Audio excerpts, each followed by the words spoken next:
Welcome to health tip and travel blog. আজকে আপনাদের সম্মুখে আলোচনা করব কোলেস্ট্রল সম্বন্ধে। কোলেস্ট্রল কি জানতে হবে আপনাদেরকে। কোলেস্ট্রল হচ্ছে এমন একটি শরীরের উপাদান যেটি হচ্ছে খারাপ চর্বি। যেই চর্বিটি হার্ট যেখানে থাকে, হার্টের যে ছোট ছোট শিরা ধমনী আছে, সেই ধমনীতে গিয়ে কোলেস্ট্রলটা জমা হয় এবং হার্টে রক্ত সাপ্লাইয়ের যে আপনার প্রসেস আছে সেটিকে বাধাপ্রাপ্ত করে এবং বাধাপ্রাপ্ত হওয়ার ফলে হার্টে আমাদের প্রবলেম চলে আসে এবং রক্ত সরবরাহটা ঠিকঠাক হতে পারে না। এটা হচ্ছে কোলেস্ট্রল। কোলেস্ট্রলের সাধারণত কিছু উপসর্গ থাকে। উপসর্গগুলি যদি আপনার শরীরে দেখা দেয় তাহলে আপনি বুঝবেন যে আমার কোলেস্ট্রল হয়েছে। উপসর্গগুলি কি কি? উপসর্গগুলি হচ্ছে প্রথমত অল্প কাজ করতে গিয়ে হাঁপিয়ে যাওয়া, বুক ধড়ফড় করা। অনেক সময় কোনো পেশেন্টের বমির টেন্ডেন্সি আসতে পারে। বমির টেন্ডেন্সি যদি হয় তাহলে আপনার কোলেস্ট্রলের সঙ্গে ফ্যাটি লিভারও হতে পারে 100%। ঠিক আছে। এবার আর কি কি উপসর্গ দেখা যায়? হঠাৎ করে দেখা যাচ্ছে প্রেশার বেড়ে গেল। এবার ঘাড়ের এই যে শিরাগুলি থাকে, ভেনগুলো অনেক সময় আপনার রক্ত সাপ্লাই বাধাপ্রাপ্ত হতে পারে এবং মাথা যন্ত্রণা করতে পারে। অনেক সময় কি হয়, আপনারা দেখা যাচ্ছে রোদে কাজ করছেন বা গাড়ি চালাচ্ছেন, হঠাৎ করে আপনার প্রেশারটা হাই হয়ে গেল এবং মাথাটা ঝিমঝিম করে ঘুরতে পারে। যদি আপনার নর্মাল কোলেস্ট্রল থাকে মূলত 200 বেশি যদি হয়ে যায় তাহলে অনেক সময় আমাদের যে উইকনেস ভাবটা, ঘুম ঘুম ভাব, সকালে দুপুরে যখন আপনি ঘুম থেকে উঠলেন, ব্রাশ করলেন এবং ব্রাশ করে মুখে পানি টানি দিয়ে ফ্রেশ হলেন, ফ্রেশ হওয়ার পরেও আপনার দেখা যাচ্ছে ঘুম ঘুম ভাব করতে পারে। এনি টাইম আপনার একটা উইকনেস ভাব দেখা দেবে। এবার এই উপসর্গগুলি যদি আপনার দেখা দেয় তাহলে অনেক সময় কোলেস্ট্রলের লক্ষণ হতে পারে। এবার কোলেস্ট্রল যদি হয়ে যায় তাহলে আপনি কিভাবে বুঝবেন? একটা ছোট্ট একটা টেস্ট আছে, যে টেস্টের মাধ্যমে আপনি আপনার কোলেস্ট্রল হয়েছে সেটা আপনি বুঝতে পারবেন। সেই টেস্টটির নাম হচ্ছে লিপিড প্রোফাইল বা কোলেস্ট্রল টোটাল। যে কোনো একটা যদি বলেন যে ল্যাবে গিয়ে যে আমি এই পরীক্ষাগুলি করব, তাহলে খুব অল্প টাকায় আপনার পরীক্ষাটি ওরা করে দেয় এবং আপনি এই পরীক্ষাটির ফলে আপনি বুঝতে পারবেন যে আপনার কোলেস্ট্রল কতটা হয়েছে বা কোলেস্ট্রল হয়নি। যদি কোলেস্ট্রল না হয় তাহলে আপনি দ্রুত ডাক্তার দেখান এবং আপনার সমস্যার সমাধান আপনি ডক্টরবাবুর সঙ্গে করে নিতে পারেন। যদি আপনার এই উপসর্গগুলি থাকে কিন্তু কোলেস্ট্রল নেই, এই জন্য ডাক্তার দেখাতে বললাম। যদি কোলেস্ট্রল হাই হয় তাহলে আপনি তবুও ডাক্তারবাবুর কাছে যাবেন এবং ডাক্তারবাবু সঙ্গে যোগাযোগ করবেন এবং তার নিয়ম অনুযায়ী চলবেন। এই কোলেস্ট্রল যদি হয়ে যায় তাহলে অনেক সময় খাওয়া দাওয়া, ডায়েট প্ল্যান কিছু ডাক্তারবাবুরা সাজেস্ট করে। সেই সাজেস্ট আমি কিছুটা বলে দিচ্ছি যেটা আপনারা নিয়ম মাফিক মেনে চলবেন। প্রথমত, তেল মশলা ঝাল ভাজা পোড়া খাবার একদম টোটাল অফ। বেশি কার্বোহাইড্রেট যুক্ত খাবার টোটাল বাদ। আপনার যদি কোলেস্ট্রল হয়ে যায় তাহলে আপনার ফ্যাটি লিভার হওয়ার চান্স কিন্তু অনেকটাই বেড়ে যায়। অনেকটাই বেড়ে যায়।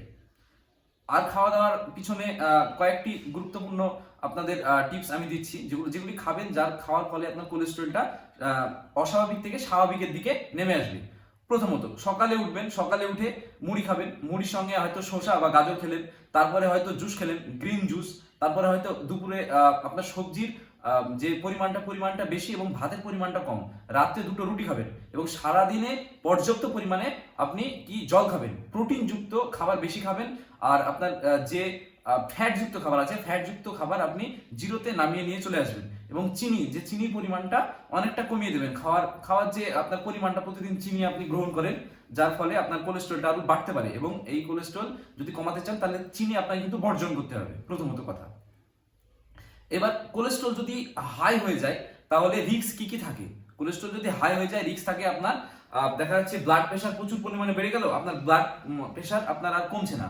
এবার এই না কমার ফলে কিন্তু আপনার হার্ট ব্লক হয়ে যেতে পারে, ব্রেন স্ট্রোক হয়ে যেতে পারে, হিট স্ট্রোক হয়ে যেতে পারে। এবার হিট স্ট্রোক কি আপনারা যদি জানতে চান তাহলে এই সম্বন্ধে একটা ভিডিও আমি নিয়ে আসবো এবং হিট স্ট্রোক সম্বন্ধে আমি হালকা ছোট্ট আপনাদেরকে ধারণা দিয়ে দিই। হিট স্ট্রোকটা কি? হিট স্ট্রোক প্রচুর পরিমাণে দেখা যাচ্ছে সূর্যের তাপ পড়ছে, আপনি কাজ করতে করতে হঠাৎ ঘেমে গিয়ে আপনার হাত পা অসাড় হয়ে আসলো এবং আপনি শয্যাশায়ী হয়ে গেলেন। তাহলে ভাবতে হবে যে আপনার হিট স্ট্রোক হয়েছে এবং এই যদি হিট স্ট্রোক হয়ে যায় তাহলে আপনি ডাক্তারবাবুর কাছে তুরন্ত আপনি যোগাযোগ করুন, নাহলে কিন্তু আপনার মাথায় রক্ত জমাট বেঁধে আপনার কিন্তু মৃত্যু পর্যন্ত হতে পারে। এইবার হিট স্ট্রোকের পরে আর কি কি হতে পারে? বুকে হঠাৎ অস্বাভাবিক যন্ত্রণা করতে পারে। বুকে অস্বাভাবিক যন্ত্রণা কেন করবে? আপনার যে হার্টে রক্ত প্রবাহিত হচ্ছে, কোলেস্ট্রলের যে মাত্রাটা বেড়ে যায়, যে আপনার দেখা যাচ্ছে ভেনটা এরকম আছে, এই যে চারিপাশে আপনার কোলেস্ট্রল মানে খারাপ চর্বি জমা দিতে পারে। এবার যে রক্তটা দেখা যাচ্ছে যাবে এই নালী দিয়ে, সেই পরিমাণে রক্ত আপনার যেতে পারছে না এবং সেই পরিমাণ যদি রক্ত হার্ট সাপ্লাই না দিতে পারে তাহলে অনেক সময় আপনার ব্লাড প্রেশার বেড়ে যাবে, হার্টবিট বেড়ে যাবে। এবার হার্ট যদি রক্ত না পায় তাহলে তো আপনার হার্ট ব্লক করবেই এবার ব্লক করলে কিন্তু আপনি মৃত্যুর দিকে অনায়াসে এগিয়ে যাবেন। এর যদি এইরকম সিমটম আপনার দেখা যায় যে প্রায় বুকে যন্ত্রণা করছে, হার্ট যেখানে আছে সেখানে যন্ত্রণা করছে এবং বুকে অস্বাভাবিক ব্যথা করছে, তাহলে আপনি অবশ্যই ডাক্তারবাবুর কাছে আজকেই যান এবং আজকে আপনি অ্যাপয়েন্টমেন্ট নিয়ে আপনি আজকেই ডাক্তারবাবুকে দেখান। এবার যদি কোলেস্ট্রল হয়ে যায়, ডাক্তাররা কি ওষুধ সাজেস্ট করে? মূলত কোলেস্ট্রলের ওষুধ সেভাবে হয় না, আপনাকে নিজেই কমাতে হবে।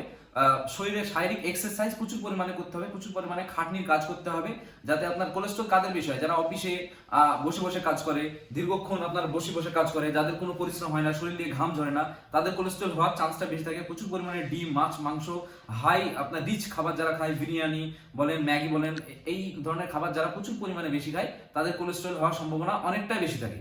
তাই বলি আপনারা খাওয়ার ডায়েট চার্টটা মেনটেন করে আপনারা খাবারটা খাবেন, যাতে আপনাদের কোলেস্ট্রল ছাড়া অন্যান্য রোগ আপনাদের যেন কম হয়। আমি প্রত্যেকটা ভিডিওতে বলি যে খাওয়া ডায়েট চার্ট মানুষের একটা জীবন ধারণের মূলত কারণ। যার ডায়েট চার্ট ঠিক থাকবে তাদের কিন্তু রোগবিধ খুব কম হবে, এবং ডায়েট চার্ট যাদের ঠিক থাকবে না তাদের কিন্তু প্রতিটা রোগে তাদেরকে আক্রমণ করবে। আপনারা বাইরের খাবার কম খান, প্যাকেট জাতীয় খাবার কম খান। প্যাকেট জাতীয় খাবার কম খেলে কি হবে? আপনাদের কোলেস্ট্রল হবে না, সুগার হবে না, হাই প্রেশার হবে না, কোনো কিডনির কোনো রোগ হবে না। আপনারা এই ধরনের খাবারগুলো বর্জন করুন এবং প্রাকৃতিক থেকে যেসব খাবারগুলো আসে সেগুলো আপনারা মূলত গ্রহণ করুন, যার ফলে আপনাদের কোলেস্ট্রল অনেকটা নিয়ন্ত্রণে থাকবে। সমীক্ষায় দেখা গেছে যারা প্রচুর পরিমাণে ডাবের জল খায়, দেখা যাচ্ছে প্রায় দিনে একটা দুটো করে ডাবের জল খায়, তাদের কিন্তু ব্লাড প্রেশার অনেকটা থেকে নিচে নেমে এসেছে, বা কোলেস্ট্রল আপনার অনেকটা উপর থেকে নিচে নেমে এসেছে। আপনারা নিজে পর্যবেক্ষণ করতে পারবেন ডাবের জল খেয়ে যে আমার কোলেস্ট্রলটা কমছে কি কমছে না, ডাবের জল, গ্রিন স্যালাড এগুলো খেয়ে।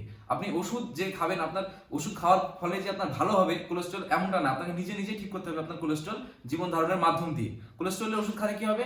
কোলেস্ট্রল ওষুধ যদি খান তাহলে আপনার আবার লিভারে ইফেক্ট পড়বে, লিভারে আরেকটা ইফেক্ট পড়বে, আপনার আরেকটা কোলেস্ট্রলের জন্য আরেকটা ওষুধ খেতে হবে। এইভাবে ওষুধের দিন বাড়তে যাবে, আপনি মৃত্যুর দিকে দিন চলে যাবেন। ওষুধ কখনো আমাদের ঠিক করতে পারে না, আমরা নিজেরাই নিজেকে ঠিক করতে পারি খাবার দাবারের মাধ্যমে, লাইফস্টাইল চেঞ্জ করার মাধ্যমে।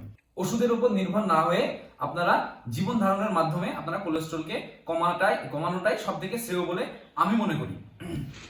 এবার আপনারা শুনে থাকবেন সব ফল খেলে কোলেস্ট্রল কমে, কিন্তু এই কথাটি কতটুকু সত্যতা? এর কোনো সত্যতা নেই।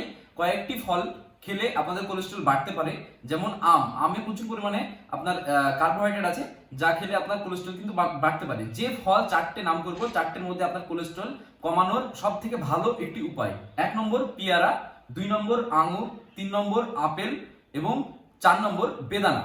এই চারটে ফল যদি আপনারা নিয়মিত খান, খাবারের তালিকায় রাখেন, এবং কার্বোহাইড্রেট যুক্ত খাবার আপনারা যদি নিয়মিত খাবারের তালিকা থেকে বাদ দেন বা নিচের দিকে নামিয়ে নিয়ে আসেন, এবং ওই চারটে ফল আপনারা খাবারের তালিকায় উপরের দিকে নিয়ে যান, তাহলে আপনাদের কি হবে? কোলেস্ট্রলটা অনেকটাই অস্বাভাবিক থেকে স্বাভাবিকের দিকে নেমে আসবে।